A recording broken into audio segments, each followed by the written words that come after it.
14절 지극히 높은 곳에서는 하나님께 영광이요 땅에서는 하나님이 기뻐하신 사람들 중에 평화로다 하니라. 30에서 32절 내 눈이 주의 구원을 보았사오니 이는 만민 앞에 예비하신 것이요 이방을 비추는 빛이요 주의 백성 이스라엘의 영광이니이다 하니. 네, 오늘 누가복음 2장 말씀을 함께 살펴보겠습니다. 누가복음 2장은 예수 그리스도의 탄생이 기록되어 있는 장이어서 우리에게 매우 익숙한 장이기도 합니다. 매년 크리스마스가 되면 온 교회가 천사들의 찬송하는 장면을 인용하면서 온 땅 가운데 임하게 된 큰 기쁨의 소식을 선포합니다. 최초의 크리스마스가 이루어진 그때에 천사들의 소식이 전해지는 그곳에 어떤 감격이 있었는지를 오늘 본문은 보여주고 있습니다. 우리가 어제 읽었던 누가복음 1장을 통해서 보여줬던 것은 이제 마리아와 사가랴에게 앞으로 이루어질 일들을 통해서 하나님께서 어떻게 구원을 이루실 것인지에 대한 그 소망을 가지는 사람들의 모습을 보여주었었습니다. 그리고 오늘 본문인 2장은 그 소망의 주체이신 예수 그리스도께서 탄생했을 때 이 탄생이 주의 백성들에게 어떻게 소망이 되는지를 보여주고 있습니다. 먼저 이 소식을 가장 먼저 들었던 사람들은 들에서 양을 치던 목자들이었습니다. 이들은 천사들이 전하는 소식을 직접 들었던 사람들입니다. 하나님께서는 천군 천사들을 통해서 이 전하는 소식의 첫 번째 수신자로 목자들을 택하셨습니다.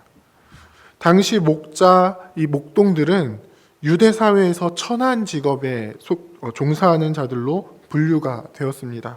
남들이 하지 않는 힘든 일들을 하는 사람들이었습니다. 심지어 당시에 이 목자들의 증언은 재판에서 증거로 채택되지 않을 정도로 멸시와 천대를 받았던 사람들입니다. 하나님께서는 그런 목자들에게 온 백성에게 미칠 큰 기쁨의 소식을 전해 주십니다. 어떤 소식입니까? 바로 다윗의 동네에 너희를 위하여 구주가 나셨다입니다. 구주는 어떤 분이죠? 바로 구원자를 뜻합니다. 구원을 해주시는 분이십니다. 자기 백성을 구원하실 구원자가 나셨다라는 소식을 목동들이 들은 것입니다. 천사들은 이 소식을 들은 목동들을 향하여서 선포합니다. 지극히 높은 곳에서는 하나님께 영광이요 땅에서는 기뻐하심을 입은 사람들 중에 평화로다. 당시에 이 죄의 권세에 눌려 이 죄의 권세에 매여 참된 평화를 누리지 못하고 있던 백성들을 향한 하나님의 구원의 메시지였습니다.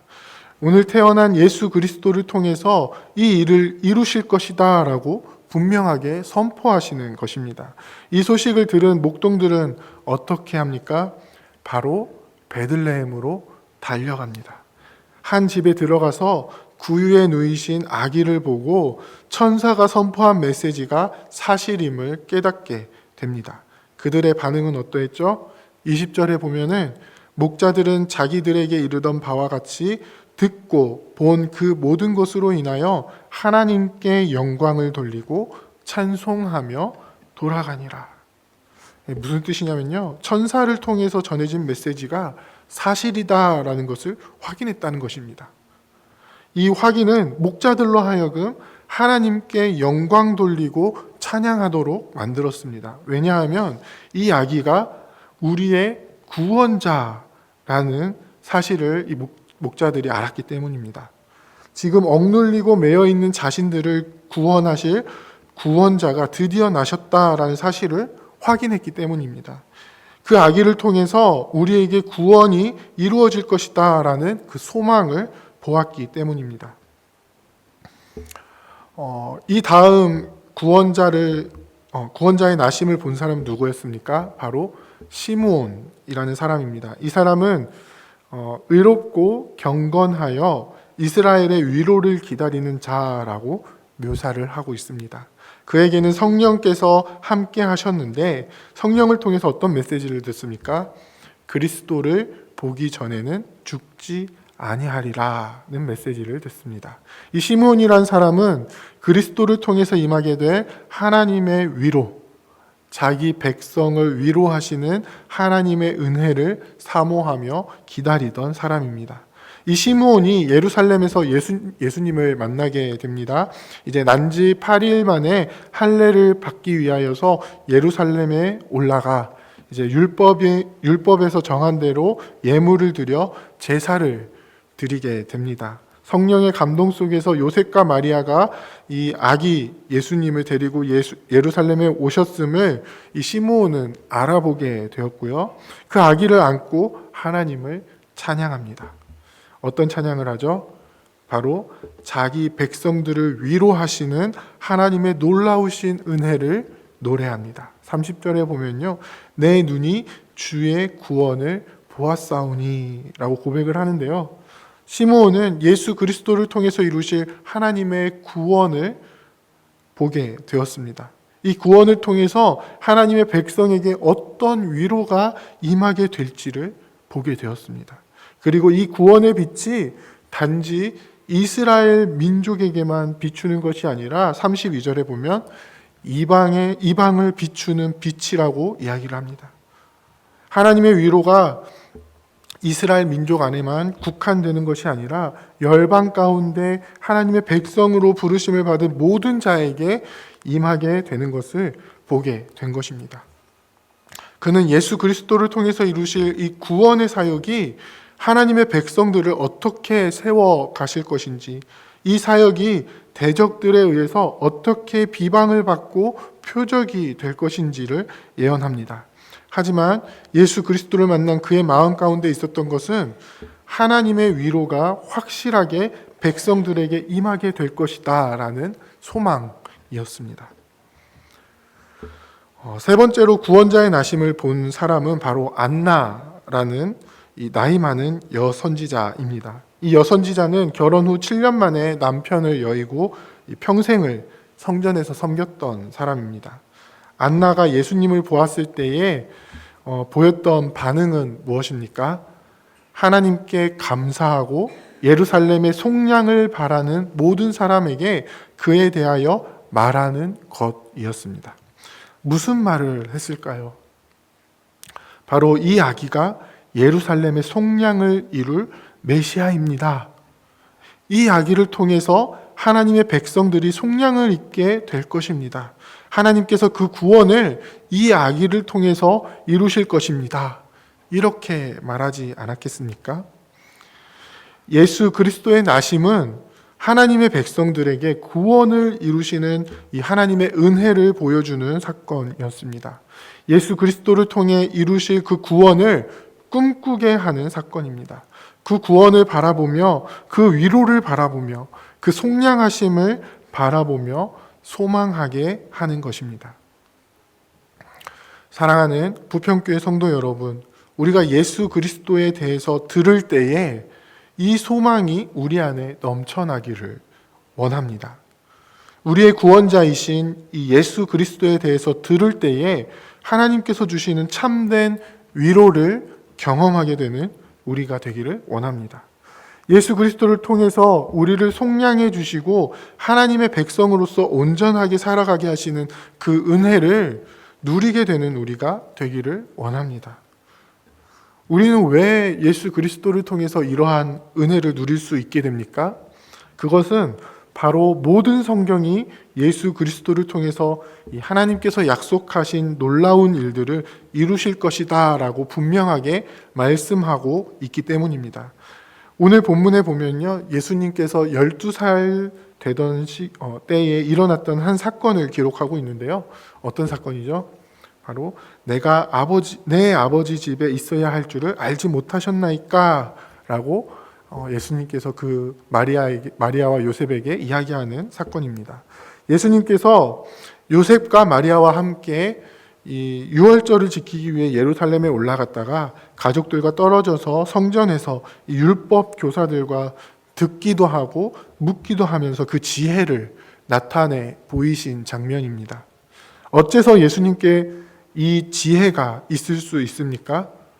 단순히 하나님이시기 때문에 알고 계신 것이 아니라 예수님께서는 누가복음 24장 27절에서 선지자들의 글부터 시작해서 모든 성경이 예수님에 관하여 기록된 것이다 라고 분명하게 가르쳐 주십니다. 성경 교사들과 질문을 주고받을 수 있을 정도의 이 지혜를 나타내 보일 수 있었던 것은 모든 성경이 예수 그리스도에 관한 글이기 때문입니다. 그리고 예수님께서는 성경의 모든 내용을 알고 계시면서 하나님의 아들로서 자기 백성을 어떻게 구원하실 것인지를 분명하게 알고 계셨습니다.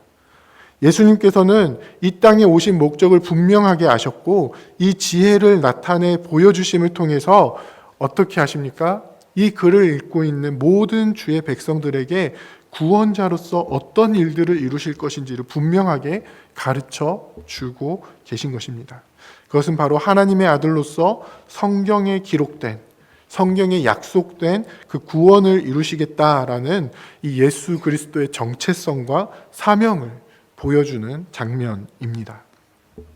그렇기 때문에 우리는 예수 그리스도에 대해서 들을 때에 항상 그가 이루시는 구원의 사역, 자기 백성을 속량하시고 위로하시는 사역을 생각할 수 있습니다.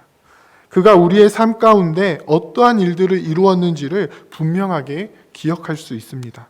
이 땅에 오셔서 하나님의 아들로서 이루신 구원을 통해 자기 백성들을 어떻게 위로해 주시는지를 알 수 있습니다.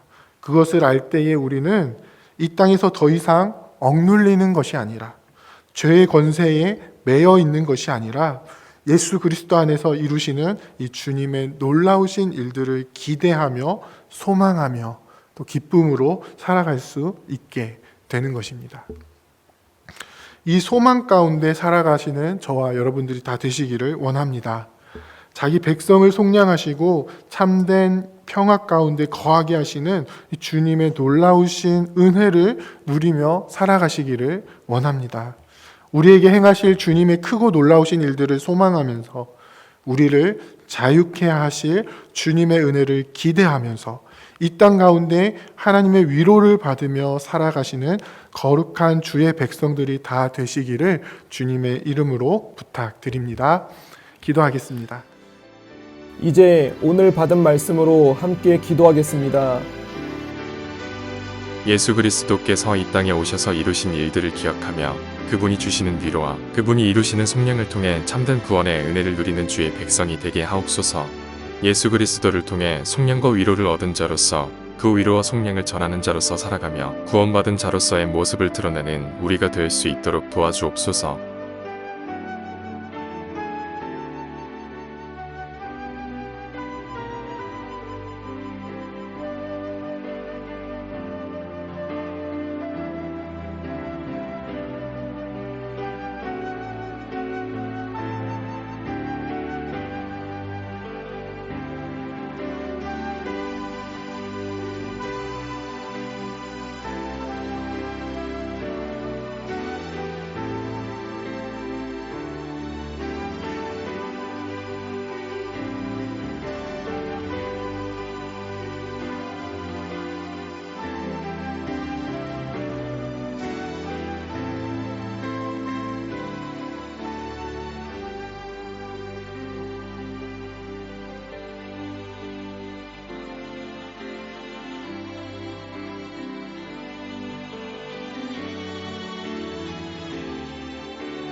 이제 개인의 기도 제목을 가지고 하나님 앞에 기도하시기 바랍니다.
수고하셨습니다.